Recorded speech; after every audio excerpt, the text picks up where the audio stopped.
Seems a bit hard, that wee bit. Right.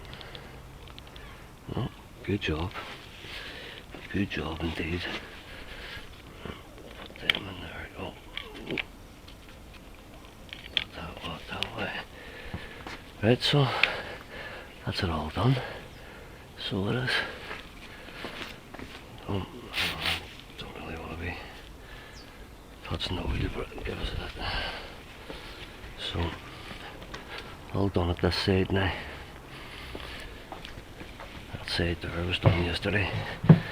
So it was. It's actually a good bit yesterday. That was actually a good idea for me to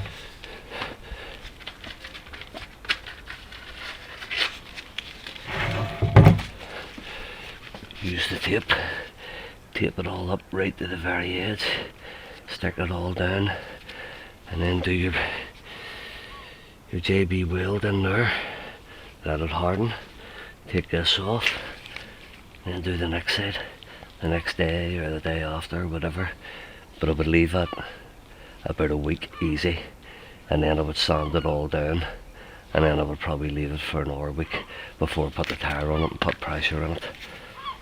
Like I say, I done my one in the summer last year and it's still up, so all going well. Same thing happens for these steel wheels here. The joys of driving were 19s on your car, were potholes everywhere and speed ramps all over the place. Alright, speak to you soon.